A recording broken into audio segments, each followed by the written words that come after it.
Olá, mulheres! Aqui é a série Silva do Mulheres Ensinando Mulheres. Hoje já vamos para o capítulo 9 do livro A Guardiã do Lar, de Bruna Oliveira. Vamos lá? Capítulo 9. Relacionamentos utilitários. E morreu Harã, estando seu pai Tera ainda vivo, na terra do seu nascimento, em Ur dos caldeus. E tomaram Abraão e Naor mulheres para si. O nome da mulher de Abraão era Saraí, e o nome da mulher de Naor era Milca, filha de Harã, pai de Milca e pai de Iscar. E Saraí foi estéril, não tinha filhos. E tomou Tera a Abraão, seu filho, e a Ló, filho de Harã, filho de seu filho, e a Saraí, sua nora, mulher de seu filho Abraão, e saiu com ele de Ur dos caldeus, para ir à terra de Canaã, e vieram até Harã e habitaram ali. Gênesis 11, do 28 ao 31. Esse texto narra a história de Tera, pai de Abraão, um homem que caminhava para Canaã juntamente com sua família, mas que, inevitavelmente, viveu uma grande decepção em seu caminho, o falecimento do seu filho Harã. O prejuízo emocional daquele homem foi tamanho a ponto dele não conseguir mais reagir ao progresso familiar.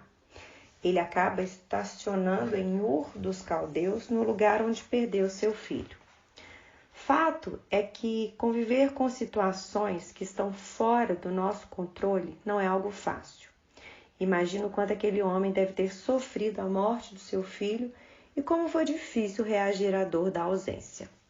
O trauma foi tamanho que Tera não conseguiu mais seguir para o lugar do propósito familiar. Ele estacionou na dor, seu desencorajamento pela vida chegou ao extremo da inércia e toda sua desilusão acabou comprometendo o destino de toda a sua casa.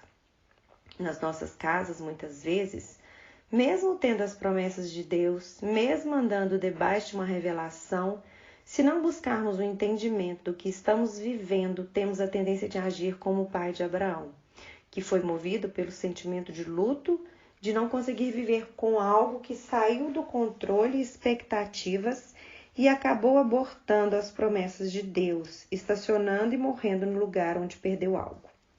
Tera fixou residência no lugar onde ele viveu uma grande dor, a perda de seu filho, e acabou comprometendo seu destino profético e atrasando todo o crescimento de uma família. Houve uma falha na administração dos seus sentimentos. Acredito que ele jamais imaginaria viver uma perda tão grande. A estagnação foi a resposta mais fácil. Sem forças para processar seus sentimentos, aquele homem abre mão de continuar aquele caminho. Assim como Tera, muitas famílias convivem com dilemas terríveis, histórias de perdas, violências, acidentes, enfermidades, traição. Dores que nunca saram, situações que já não têm mais conserto, que não estão no nosso controle. Nesses casos, a única forma de avançar é saber administrar o sentimento para que ele não descontrole a saúde familiar. Quando estamos caminhando debaixo de uma revelação, de uma promessa de Deus para a nossa casa, nos mover por sentimentos pode ser fatal ao destino profético que Deus tem para nossas vidas. O problema do estacionamento não é somente o atraso no crescimento familiar, mas também no tipo de relacionamento que aquela família passa a desenvolver frente à falta de propósito e destino. Intercorre um tipo de convivência em que a casa passa a caminhar de maneira utilitária. Cada um utiliza daquilo que o outro pode prover dentro daquele vínculo, porém já não desfrutam mais de um propósito, de um destino juntos. O prazer da comunhão foi rompido pela má administração dos conflitos, fazendo com que aquele lar não mais comunique um crescimento juntos.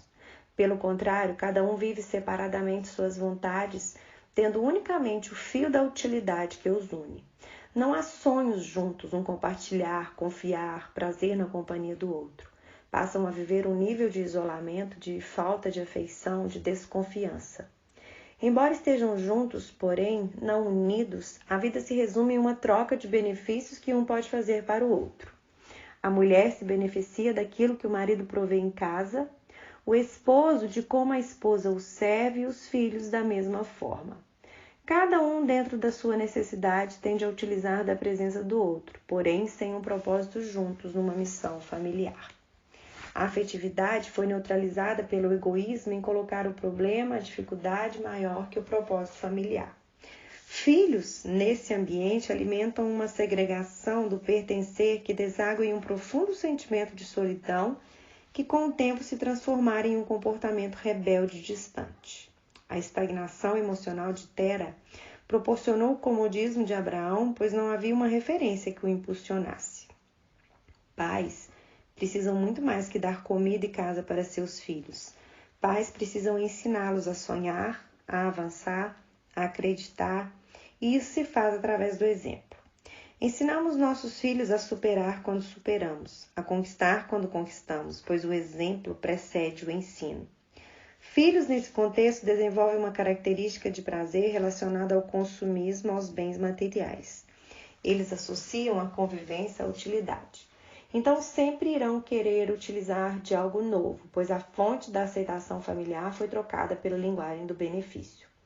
Futuramente se tornaram jovens insatisfeitos e incapazes de valorizar afeição e sentimentos, pois foram discipulados da linguagem do benefício.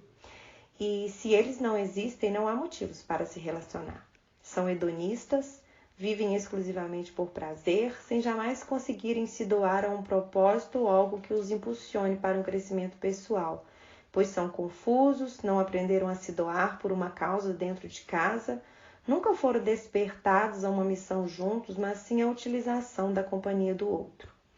Casamentos em crises intermináveis têm uma grande facilidade de desenvolver relacionamentos utilitários por causa da culpa que sentem.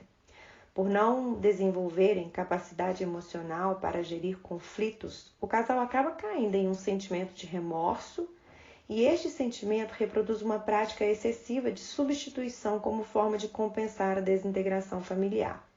São crianças que não sabem escutar um não, que desconhecem a linguagem do limite, pois os pais, por acharem que o filho está no prejuízo por conviver com tal situação, ficam com dó de disciplinarem, pensando que o filho vai sofrer ainda mais.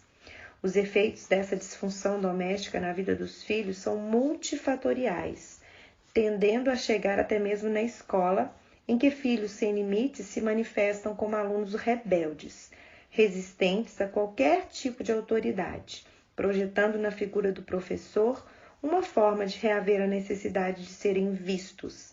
E a comunicação desse sentimento é desastrosa, munida de agressividade, de uma alma que desconhece qualquer tipo de limite.